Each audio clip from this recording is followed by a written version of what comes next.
Am I the a-hole stories?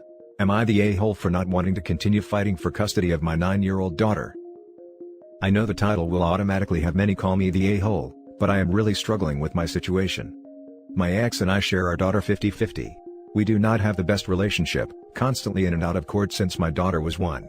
She married into money, has everything she's ever wanted, more children, multiple cars, etc., but she still wants full custody of our daughter.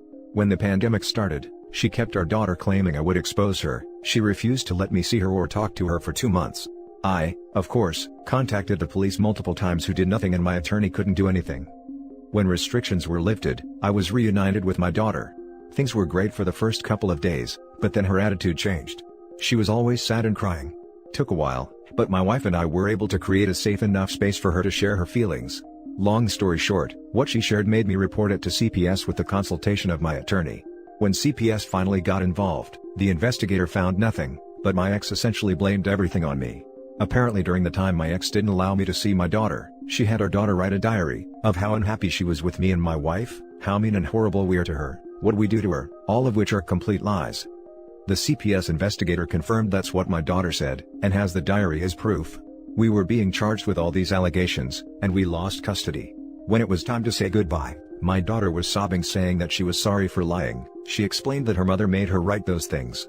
She said it's easier to live with mom than with me, because if she stopped loving me and my wife, her mom will be happy. Now guys, this is where I'm so torn. I love my daughter, but this has been happening since she was an infant. Her mom makes false reports on how I do all these bad things. I have to constantly prove my innocence in court, drop thousands of dollars in court fees, for the judge to always order me to do anger management or parental courses. My attorney says I will have to do a step-up program under supervision to see my daughter again. I have to talk to a therapist, take more courses, get counseling for me and my wife, among other things. This still doesn't ensure that I will be able to see my daughter again.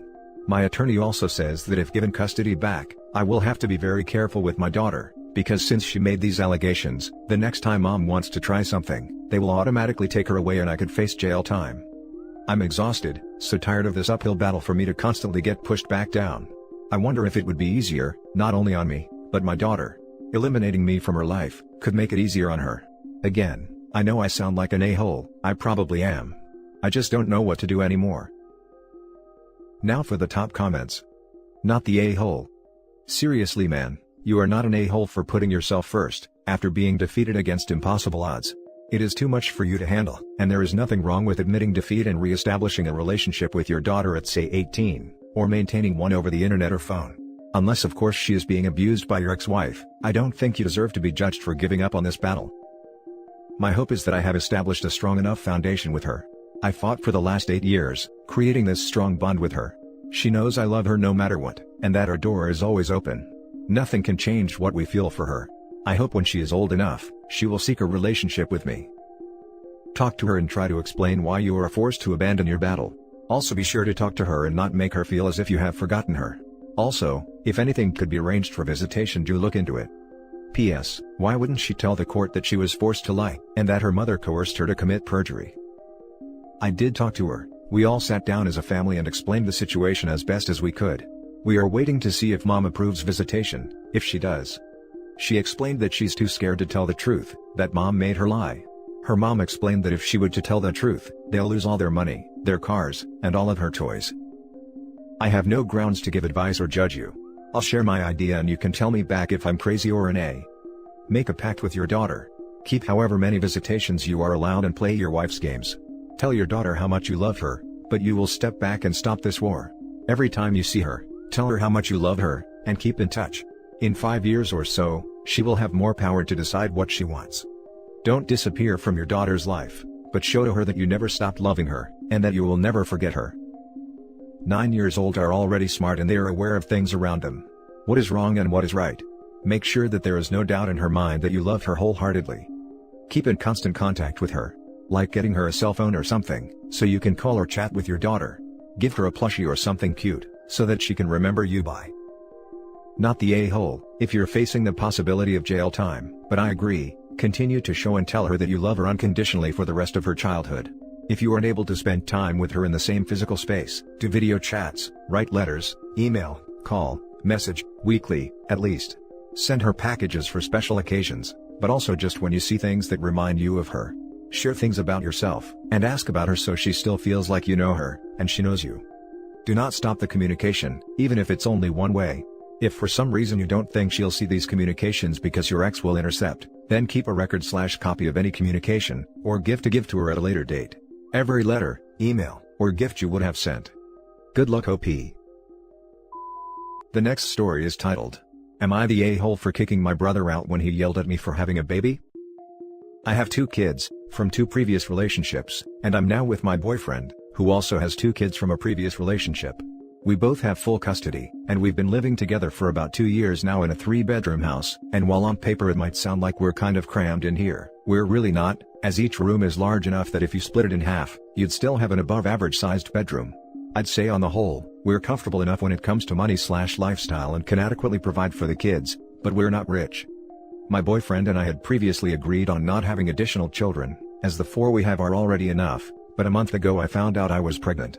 I told my boyfriend, and we talked and decided to keep the baby, but this is absolutely the last one. My brother, 3 years my senior, just got kicked out by his wife. We agreed that he could stay with us. He came here about a week ago, and we said he could stay on the sofa bed until November. We told our kids, and my brother, about the baby yesterday at dinner. Kids took it great, brother didn't, as he said, "Are you freaking kidding me?" I asked to speak to him in the office and asked him what the issue was, and he then began telling me this was a horrible idea, that we already have 4 kids and don't need a 5th, especially as I now have 3 kids with different dads, and that a 5th kid would reduce the quality of life of the other 4. I told him it doesn't work like that, and he said as the oldest of 4 kids, he can confirm it does work like that, and having 5 kids was unjustifiable because it means less time/resources for the others, especially given the size of the house. I said give me one example from our childhood where someone went without because of the number of children, and he responded that he didn't get to go on the school ski trip in his final year of secondary school because our sister had to go to A&E, ER/emergency room, the morning of the trip, so he missed the bus. I told him that was 15 years ago, grow the hell up. He argued that he was shoved aside, even though our parents were wealthier than me and my boyfriend, and mom was a stay-at-home mom, and that we didn't even want a 5th kid initially, and we had options that we could look into adoption/termination, and I told him to get out of my house. That was last night. We're now into the next day, and while my boyfriend supports my choice, both brothers and my parents have called me to say I was a jerk. It was one disagreement, and while they know my brother overstepped massively, I shouldn't have kicked him out or told him to grow the hell up, as both of those things were too far, and he's now stuck in the only available hotel, which is nearly £100 a night, and not in his budget long term, and I've put him in a difficult position over a conversation that my family feel was justified, as he's concerned about me/my kids. Am I the a-hole for kicking him out? Info: my brother never had to parent anyone. If there was any parentification among my siblings, it was put on me and my sister because, despite being the middle children, we were mature compared to our brothers. My older brother always got to do his extracurriculars, was always going out with friends. Hell, I was packing his lunches when I was 13 and he was 16.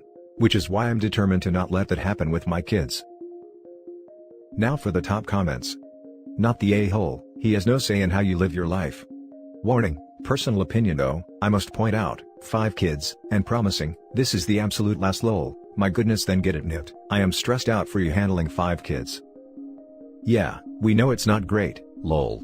I actually found out I was pregnant at my appointment to get the birth control implant put in. Boyfriend has promised to get the snip ASAP. Okay, then that's good. I wish you luck and nerves of steel, as any parent should be gifted with. Info: can we know why his wife kicked him out? I personally feel the answer could affect my decision on the situation. I know she kicked him out because he cheated, but he says she also cheated on him and that he didn't really cheat, so it sounds like he came close but didn't. However, I have no proof for either side. Not the a-hole for kicking him out. If he wanted to impose and to stay with you, he should have been polite. Better yet, he should have not done whatever he did that caused his wife to kick him out. However, your brother is correct that more kids means each kid gets less. I mean, you don't magically get more money and time with each kid. With 4 kids plus BF and you, assuming you give yourself time and your BF time, everyone gets 1/6 of your resources. With the 5th kid, everyone will get 1/7. And when the baby is a newborn, the baby will get nearly 100% of your resources, so for a while everyone else gets 0. But none of that is your brother's business. He was an A. As the oldest of 8, I would like to put in my 2 cents on that second paragraph. My parents did a great job of giving all of us attention and not putting extra pressure on me to raise my younger siblings.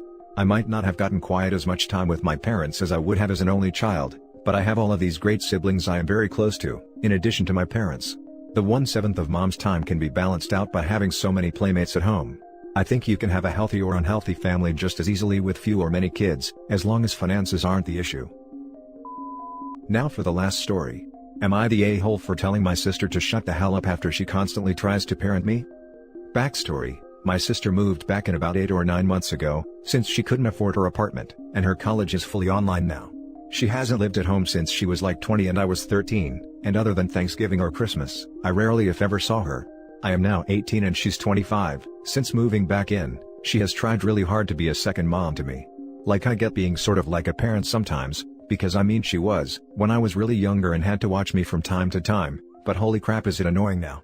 We all work full-time jobs, so most of the time, we are too busy to deep clean the house or consistently do the dishes, or really anything until one of us has the days off. Some tasks my mom tells me to do I forget, and don't do it till a couple hours later, and I admit that is my fault and my mom is pretty chill about it, but my sister needs to get all up in arms, and how what I'm doing is disrespectful, and how I am being rude. Main story: about 2 days ago while at work, my mom texted me to take out the trash before I go to bed, and when I got home, everyone was already asleep. I totally forgot to take it out and apologized to my mom and she was fine with it. But yet again my sister had to make a big deal out of it and said that I'm being super disrespectful, and how my attitude can never work in the real world. This is where I might be the a-hole. I said, "Can you please shut the hell up? You're not my freaking mom, so get off my butt." I just went to my room after that, cause I really didn't want to hear her scream about how entitled I am, or how I am disrespectful.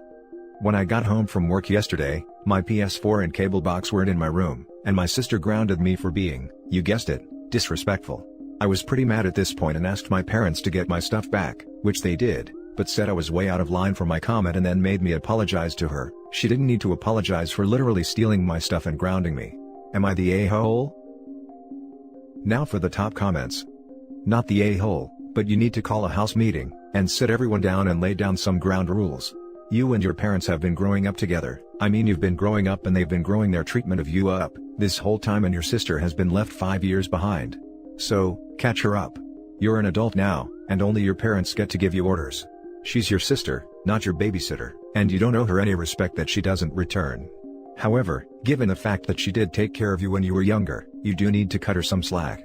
She took responsibility for you, to the benefit of all, so give a little, and let her catch up.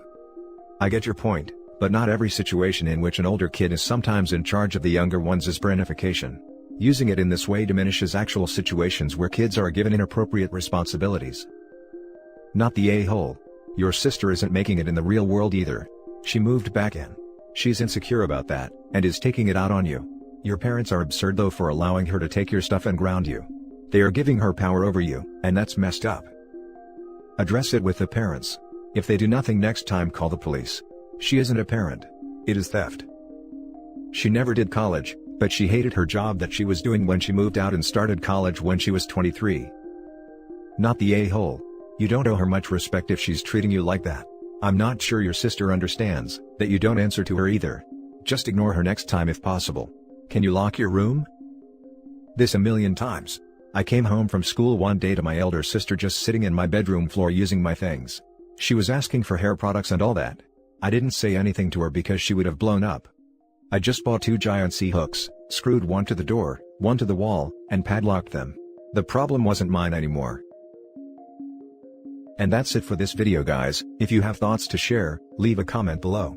Don't forget to hit like and subscribe if you like this content. I'll catch you in the next one. Good day everyone.